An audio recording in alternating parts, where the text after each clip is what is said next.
Good evening and welcome to Sunset News this Wednesday evening. As always, we bring you news, community stories, economics, weather and sports. I am Diana Master. In the news tonight, a Ministry of Works and Transport investigation recommended the removal of the Namibia Airports Company NAC board and called for the Chief Executive Office Busy Uyrab and two senior executives to be fired over alleged governance procurement and recruitment failures. The recommendations are contained in a report dated 7 April 2026, compiled by the ministry's Chief Internal Auditor, Linekela Joseph. The report has gained new significance after Works and Transport Minister Veiko Nkundi on Tuesday this week dismissed 5 NAC Board of Directors with immediate effect. The statement did not provide reasons for dismissing the 5 directors or state whether the decision flowed from the investigation. The report also recommended disciplinary action against the executive responsible for information technology for what it described as reckless and negligent use of NAC funds. Investigators questioned the direct procurement of Oracle services for approximately 16 million Namibian dollars, although an amount of 8 million Namibian dollars had already been budgeted when 4 companies were invited to submit proposals. Now, it also described 7.7 million Namibian dollars paid to Onyx Business Solutions for infrastructure upgrades as wasteful because NAC allegedly did not use the infrastructure and subsequently outsourced its data storage outside Namibia. The report recommended that NAC consider hosting its data locally and use infrastructure installed at Hosea Kutako International Airport and Eros Airport for backups, business continuity, and disaster recovery. Nkundi referred questions to the ministry's executive director, Jonas Shilongo, who in turn did not respond to questions by the time of going to print. In our next story, President Netumbo Nandi-Ndaitwah has given government ministries until the end of August to report on the implementation of recommendations from 3 presidential task forces established to accelerate reforms in health, economic recovery, and land and housing, signaling that the government is shifting its focus from developing policy to delivering results. The Economic Growth and Job Creation Task Force was mandated to identify measures to stimulate investment, accelerate industrialization, remove bureaucratic bottlenecks, support small and medium enterprises, and create employment opportunities. The Health Task Force examined weaknesses in Namibia's public healthcare system, including service delivery, hospital management, human resources, medicine procurement, infrastructure, and governance, with the objective of recommending reforms to improve access and the quality of healthcare. The Land Delivery and Housing Task Force focused on accelerating urban land servicing, increasing housing supply, improving coordination between central and local government, and addressing regulatory and administrative constraints that have slowed land development. The President said she had directed every ministry responsible for implementing the recommendations to report back to her office before the end of August, creating the first formal implementation deadline since the task forces were established. Now, she said the reports would allow the presidency to assess progress on reforms that emerged from consultations between government and the private sector, adding that implementation rather than further consultation had become the priority.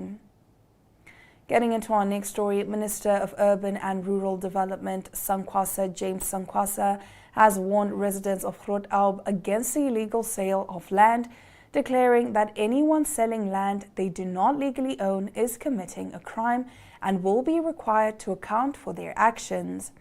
Addressing residents during a community meeting in Grootgeluk yesterday, Sankwasa said no individual has the legal authority to sell state or communal land, stressing that land administration in Namibia is governed by law and not by individuals seeking to profit from public property. He reminded residents that all land ultimately belongs to the state and is managed through legally designated custodians. Sankwasa said those involved in illegal land transactions should expect to face the consequences of the law. He said Namibia's land administration system is clearly defined through legislation and leaves no room for private individuals to dispose of public land.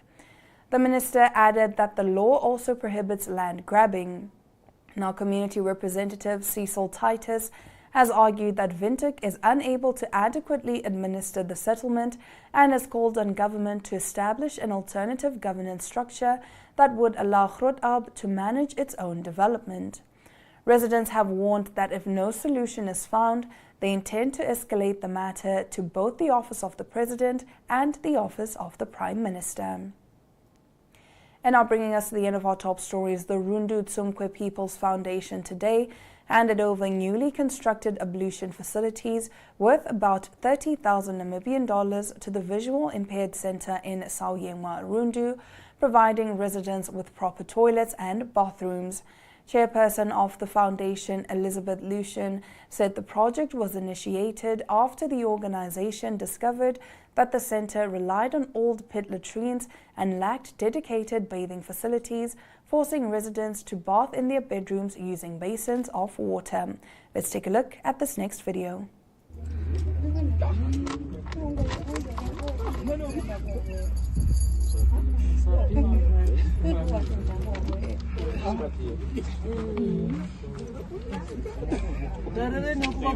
We are at Sauyengwa Visual Empower Center. Therefore, we are opening the ablution block from Kavango Tsumkwe People Company Foundation, who have delivered this ablution block to this center.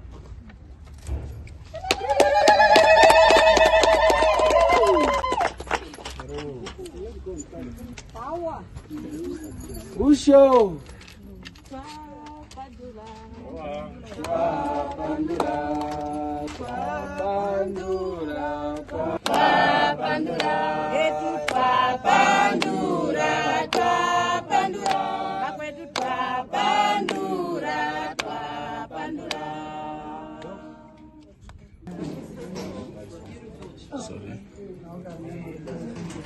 Okay.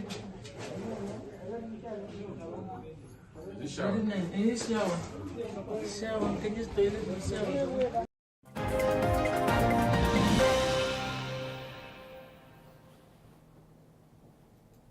Stick around after the break. We bring you our Community Talk segment. Stay with Sunset News.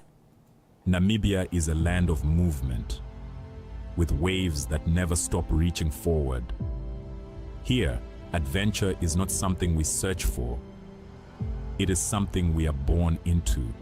In every corner of this country, creativity rises from artists, from athletes, from dreamers. And when the world comes to explore Namibia, they discover something extraordinary. Because when sport moves people, creativity moves ideas, and tourism moves the world toward us. Something powerful happens. A platform where movement meets imagination, where industries connect, where opportunity grows, where Namibia's next chapter begins. Welcome to the Creative Sport Tourism Expo. Exhibit, partner, experience. Creative Sport Tourism.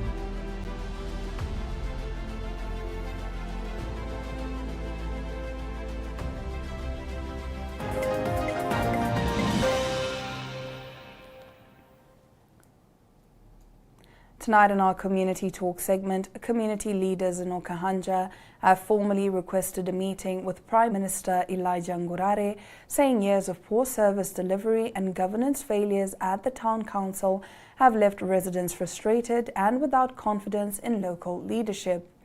In a letter addressed to the Prime Minister, the residents, represented by community leader Sethi Gariseb, requested an audience on the 12th of August 2026 to discuss what they describe as the deteriorating state of governance in the municipality. The delegation is expected to comprise about 20 community leaders who intend to present the challenges facing the town and seek government intervention. Let's take a look. Okay, I'm the community activist of oka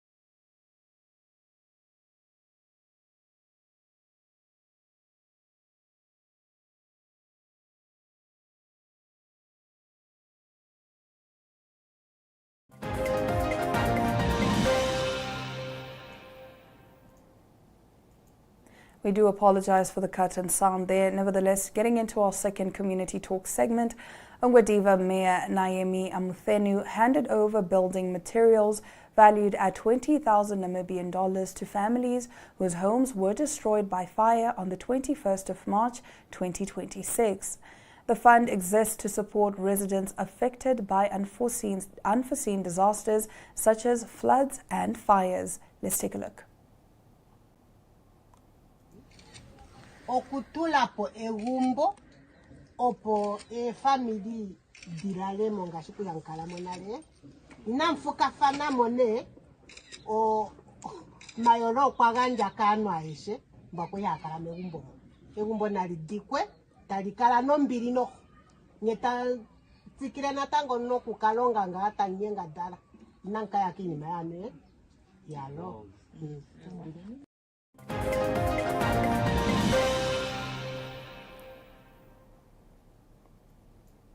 Stick around after the break. We bring you the news headlining the world of economics.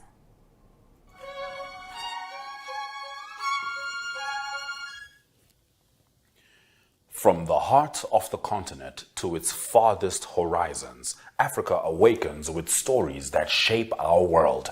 This is Africa Good Morning, your window into the pulse of a dynamic continent.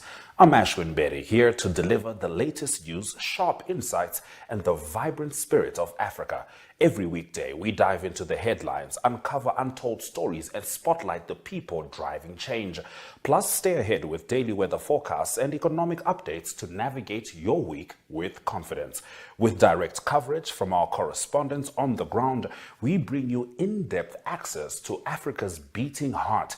Mondays, Mike Situla reports from Zambia. Africa, good morning. Tuesdays, Talent Gore covers Zimbabwe. Wednesdays, Rorisang Mokojwe brings Botswana's news. Dumela, Rorisang. Thank you very much, Ashwin, for having me right here on Africa Good Morning. It is always a pleasure to be here with you all.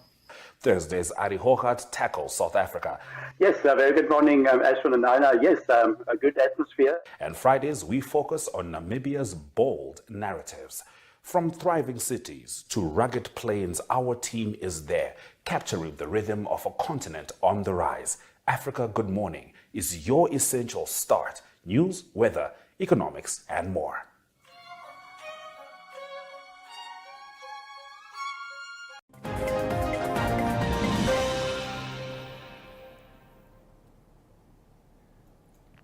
Headlining our economic news segment, Namibian Competition Commission NACC has unconditionally approved the earn-in agreement between its subsidiary Andrada Investments Mauritius Limited AIML and ACAM LP through its subsidiary BWCAM Limited. The approval fulfills the final condition attached to BWCAM's initial investment in the Brandberg West polymetallic project. Chief Executive Anthony Viljoen said the decision marked another step in advancing the project. Under the agreement announced in January, BWCAM could provide up to $51 million in staged funding for exploration and development at Brandberg West. In return, it could acquire a 49% stake in AIML. BWCAM invested an initial $10 million in February, taking a 30% stake in AIML and subscribing for new shares in Andrada. Had NACC approval not been granted within 9 months, VW CAM would have been entitled to require Andrade to repurchase its stake. The company said geophysical surveys and reverse circulation drilling at the historic tailing storage facility had been completed. Diamond drilling is underway and sampling has begun to test mineral extraction from waste material. Andrade said it would provide further updates as work progresses. Viljoen said the company had started the 2027 financial year strongly, supported by record tin production, continued progress at Lithium Ridge, and encouraging early results from Brandberg West. And now let's take a look at the economic indicators. The Namibian dollar trades at 22.03 against the British pound, 18.89 against the euro, 16.38 against the US dollar, and 2 Namibian dollars and 43 cents buys you 1 Chinese yuan. All commodities are up, save for platinum, which took a dip of 0.04%, now trading at $1,727 and 93 cents per ounce. Now, Russia has attacked Ukraine with ballistic missiles and drones, killing at least 21 people. More details to follow after the break as we head into our international news segment. This week's decisions, today's debates, tomorrow's consequences. The agenda puts the spotlight on Namibia's most pressing issues and the people driving them. From headline makers to groundbreakers, we bring you the voices and perspectives at the center of the national conversation. One story, one interview, the depth you won't find anywhere else. That is The Agenda. Catch The Agenda on oneof2.com and on ntv.my.na.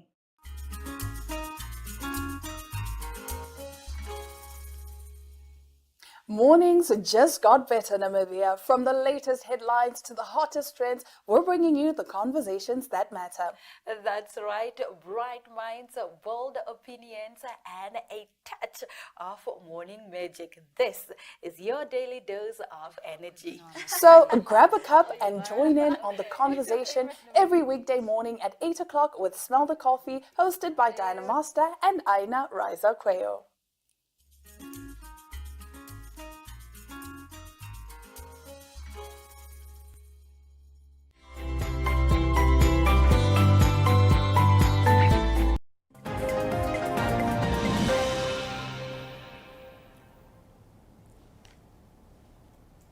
Headlining our international news, Russia has attacked Ukraine with ballistic missiles and drones, killing at least 21 people, as Ukraine's President Volodymyr Zelensky said interceptors could have saved lives.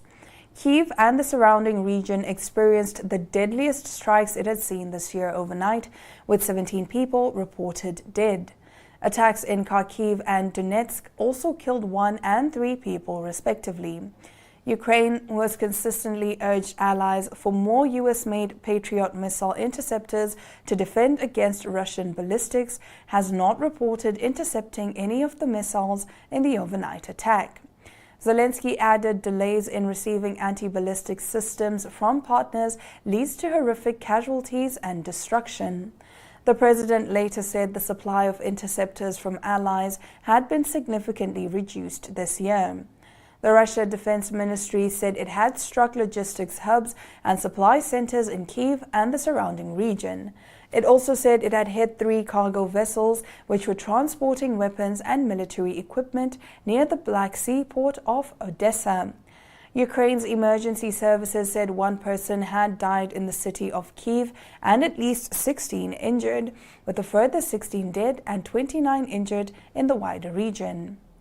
Meanwhile, 1 person had died and several were injured, including 1 who was in a critical condition from Russian shelling in Kharkiv, the regional head Oleh Sienbov said. The 3 people were also killed in Donetsk and 27 injured, the governor Vadim Filashkin said. Fires were still being extinguished in 5 locations across the Kyiv region on Wednesday, covering an area of approximately 230,000 square meters, it added. And now let's take a look at the weather predictions.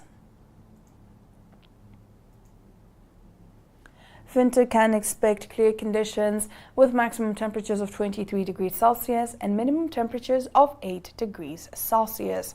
The hottest in the country would be Rundu with maximum temperatures of 32 degrees Celsius and minimum temperatures of 10 degrees Celsius. Looking over at the coast in Walvis Bay, minimum temperatures are expected to be at 11 degrees Celsius and hottest at 20 degrees Celsius. In Ariamsvlei, it will be hottest at 26 degrees Celsius and coldest at only 12 degrees Celsius. We'll now take a quick ad break, and when we come back, we get into our sports news with Ari Hogad. Namibia is a land of movement, with waves that never stop reaching forward. Here, adventure is not something we search for. It is something we are born into. In every corner of this country, creativity rises from artists, from athletes, from dreamers. And when the world comes to explore Namibia, they discover something extraordinary. Because when sport moves people, creativity moves ideas, and tourism moves the world toward us. Something powerful happens. A platform where movement meets imagination, where industries connect, where opportunity grows, where Namibia's next chapter begins. Welcome to the Creative Sport Tourism Expo. Exhibit, partner, experience. Creative Sport Tourism.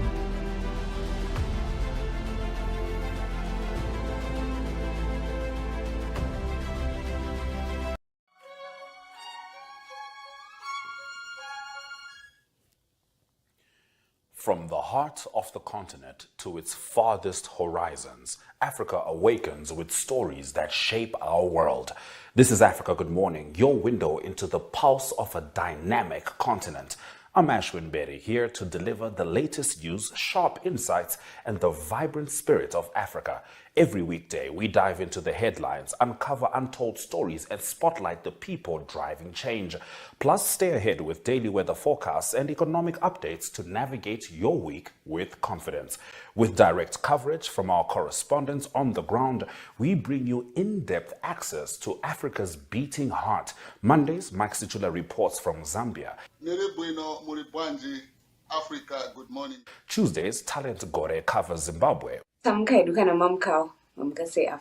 Wednesdays, Rorisang Mohojwe brings Botswana's news. Dumela, Rorisang. Thank you very much, Ashwin, for having me right here on Africa Good Morning. It is always a pleasure to be here with you all. Thursdays, Ari Hogat tackles South Africa. Yes, very good morning, Ashwin and Aina. Yes, a good atmosphere. And Fridays, we focus on Namibia's bold narratives. From thriving cities to rugged plains, our team is there, capturing the rhythm of a continent on the rise. Africa Good Morning is your essential start. News, weather, economics, and more.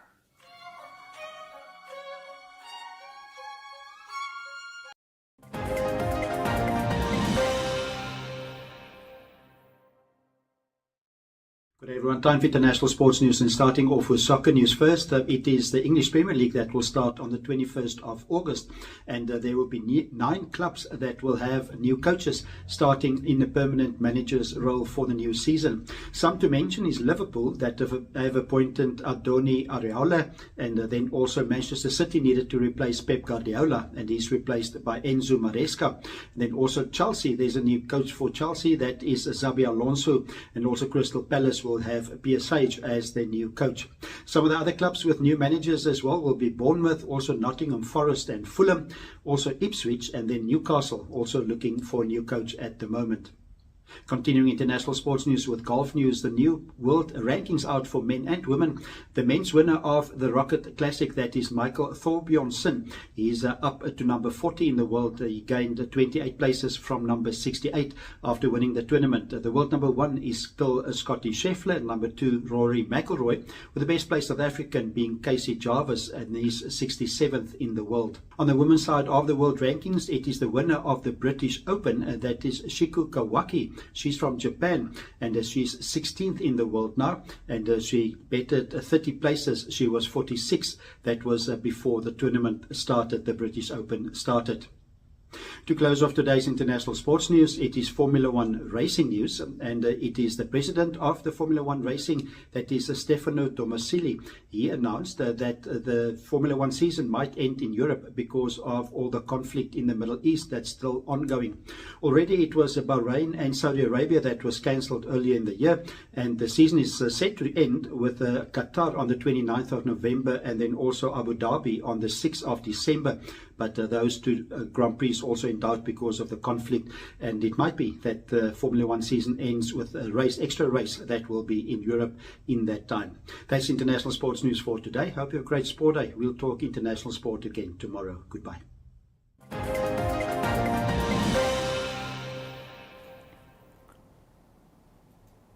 And with that, we've come to the end of the broadcast. I am Diana Master, and this has been Sunset News. Don't end your day without us.